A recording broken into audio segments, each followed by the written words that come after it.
Hey guys, what is up? Happy Monday. Today we are moving into lesson 11 of our module, and we'll be working again with Colonial Voices. Now, I realized that, I think it was last Thursday when we did the first part of the reading for Colonial Voices, I said I was going to post pictures for you guys to read the pages on your own, and I never did.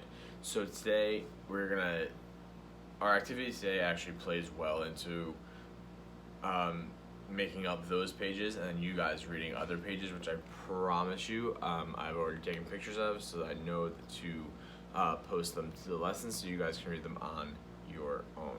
Okay, I hope everyone had a wonderful weekend and is ready to start another week of remote learning.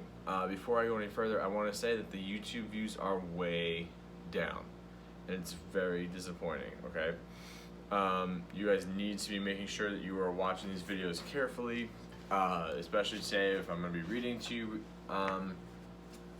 listening carefully, probably listening more than one time, but I don't know why the numbers have started to dip so badly, but they have a little bit of bedhead going on, being that it's Monday morning, but hey, no big deal. But today we have our focus question, which is, how do different people's experiences affect their perspectives on the American Revolution? And we talked about that last week, and we're talking about it again today, about how people see things is going to make them feel a certain way about the revolution. And that's the interesting part about Colonial Voices, is that there are so many different people that are going to be in this text, and they're all going to have different perspectives, but their perspectives are going to fall into three categories. We're going to discuss those categories today. And our content framing question is, what is happening in the second half of Colonial Voices, okay? And that will kind of be part of your homework question for today, to give me a little bit of a summary, and then we'll move on to some other stuff tomorrow, okay? But before we get into any of that, I do want to talk about our focus question of perspectives, okay?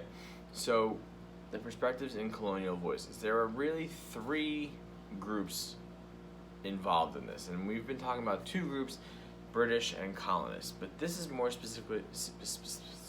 specifically related to the colonists. Sorry about that, was not ready to say that word this early in the morning. But there are three groups that the colonists themselves were classified under, okay? So if you were a colonist, you were either a loyalist, a patriot, or you were in between. Okay, so if you were a loyalist, you were a colonist, but you supported the British because you were one of those people that was like, okay, these are the people that are in charge of us. The king makes our rules.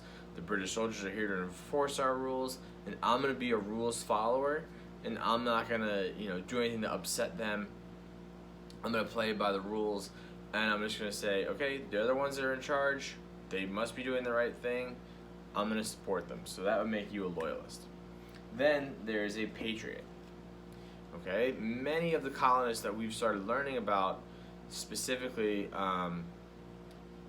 like Paul Revere and George Washington and all the people like that, they were patriots. Okay? And a patriot is a person who supports their country and is prepared to defend it against enemies. Okay? So this is a group of colonists who saw the British as an enemy, as getting in their way, as keeping them from being independent, okay? And then they were the ones who were the soldiers of the colonial army under George Washington and directly fought the British soldiers. And then the last one is in between. And if you're in between, you can see both sides, but you don't choose one. Okay? Someone who's in between sees both sides but doesn't choose one. So basically you're like, well, I see why people would be loyalists, like we should be following the rules of our leader. But then you can say, oh, but I also see the side of the colonists and being like, oh, yeah, we should be able to be free and we should be our own country and all that kind of stuff, okay? So today what we're going to do is we're going to look at four of the people in Colonial Voices, and then I'm going to help you guys determine whether they are a loyalist, a patriot, or they are in between. This would be a really fun activity if we were in school. I would have you guys kind of break up into groups, and everybody would each group would get like 3 people. You have to do it on your own, and we could argue back and forth, and it'd be a lot of fun. But unfortunately, we're going to do it this way. But I am letting you guys know that I am thinking of school. I am thinking of you guys all the time, and I miss being with you guys every day. But we are technically together in Google Classroom. I'm going to be going live on Google Meets a lot more so I can see more of you guys, okay? But today we're going to be starting off with the Dame School Mistress, and basically that's just the head of the school, like I said in the last video, okay? So it says, and then there's her pages right there. The kitchen in my schoolroom. When sun is up, children come to do their lessons. They join my Charlotte, Paul, and baby Benjamin. Abigail and Daniel bring firewood, part of my pay. Matthew, John, and Hannah have horn books around their necks. I start the day by reading from the Bible. Then we rhyme to learn the letters A to Z. Paul's face turns red when we all chant F. Fool. The idle fool is whipped at school. Ooh, so basically meaning that someone was being foolish would get in trouble. Yesterday, he poked Daniel during spelling. I didn't whip him, but I made him wear the whispering sticks all afternoon. Who comes? It's Ethan, the news about today. So Ethan, the messenger boy, gets to the school. I asked the scholars to repeat the time and place. Back to our books we read aloud. Abigail knows the words. We clap. My heart sings. A special day.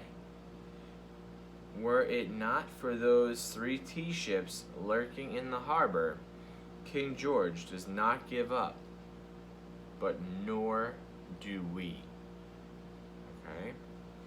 So we read this whole page about her being the school mistress, but really what we need to know in terms of is she a loyalist, patriot, or in between, is in the last 3 sentences. So let me read that. A special day. Were if not for those 3 tea ships lurking in the harbor, King George does not give up, but nor do we. So meaning the colonists aren't going to give up. And if you're in favor of the colonists not giving up and fighting back against King George, you're going to be a patriot. You're for America. Okay? So the Dame School Mistress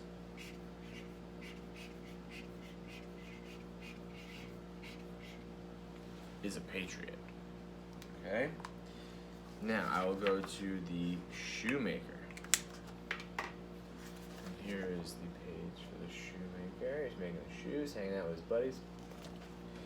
Customers crowd my shop, walking where soles thin. I never want for work. I measure the length of the foot, while the wooden last mark of my customer's name. 2 pieces of leather make the upper, 1 for the toe and 1 for the heel. I punch holes in the top for leather string or silver buckles, then cut and stitch the sole. Left or right, I make them same. The wearer stitches every day. Sometimes I pull a throbbing tooth for him who has an anchoring mouth. An extra charge, but I always listen as I work. I do not share my views. Don't want to lose my customers who differ. But times are changing. This tea tax must not be paid. Meeting today? My teeth are worn from so much clenching. Mayhap the time has come to take a stand. So again, the Shoemaker has a very interesting part. He gives the first part of what he does for most of the day, but then the second to last little stanza or paragraph here is where it comes in. I do not share my views. Do not want to lose my customers who differ. But times are changing. This tea tax must not be paid. So basically what he says, I don't share my views because he doesn't want to lose customers. That means that he's in between. Because he doesn't want anybody to come into his store and be like, oh, you're not a patriot? You're not for our fight against the British? I'm not coming to you for my shoes. Or if a loyalist were to show up and say, "Oh, you're too patriotic. You're not supporting the king. I'm not coming to you for your shoes." So he doesn't want to say which side he's on because it would hurt his business. So the shoemaker is in between. The interesting thing about the shoemaker, though, is that he does kind of say,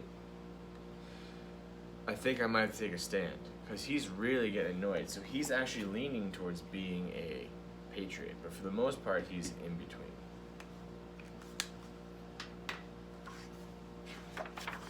The Milliner. I sell the latest fripperies in my shop. Lace fans, hats, velvet shoes, a scarlet cloak, silk flowers, fabric, beaded purses, muffs, and mitts. Ladies look to me for fashion in these troubled times. So stylish. I can make old new by dyeing silk from pink to red, or freshen last year's gown by rubbing stains with bread. My ladies ask, this season will be the petticoat show? The shoe builder buckles with gems. Are cuffs of lace a nosewave at the waist? What stylish women wear in England or France? And once the patriots come to their senses, my customers will sip tea in their fragile cups while chitter-chatter over shapes of skirts. And did you say another meeting in Old South about a tiny tax? I say pay it. Count your blessings. I prefer the king to a rabble-rousing mob. No meeting for me of any kind. We'll be unpacking pretties for the shop. So the milliner is the dressmaker. She's the fancy dressmaker in the colony, and she knows that the fashion that people want is from England and from France, which is what she says. But she also says that another meeting about a tiny tax? Just pay the tax. She's clearly a loyalist. But she's very similar to the shoemaker in a way, because she has a business and she knows that these fashions from England are what's going to keep her shop open and what's going to help her make money. And even she says, after these silly patriots get over their deal, my shop will be full again with women looking for newest fashions, okay? So, and she doesn't want to hurt her business, so she's going to be a loyalist. And the last one we'll do for today, I know this video is getting a little long, but is the basket trader. My ancestors and I were here for many moons, before strangers stepped on our shores. They bring sickness we cannot cure, make promises they do not keep. They turn our trails into roads for carriages and carts. Claim land, plant field, build cities and towns. They'll shoot our fowl, catch our fish, stalk our hunting ground, force us to move on. Now they quarrel with each other like warring tribes over tea. We will not fight their battle. It matters not who wins or loses. Our people have already lost. I do not live in town, but come and go to the tavern to make my soap or candles. I will barter willow baskets for kettles, needles, knives. My moccasins walk between the two worlds. I pray I will not stumble. So he is a Native American, the Basketmaker, and he has a very interesting perspective of saying, and he basically says, I'm not getting involved because it's not my fight. They've already treated me badly. I have to keep moving because they take all my stuff, whether they're colonists or whether they're British or whoever they are. They've already come and taken most of our land and most of our resources. And I'm just going to go between both sides. He says at the end, my moccasins walk between two worlds. I pray I will not stumble. Basically meaning he's going back and forth between both sides to trade and get what he needs to trade from both the colonists and the British, or I should say more specifically, the Loyalists and the Patriots, okay? So the Basketmaker is also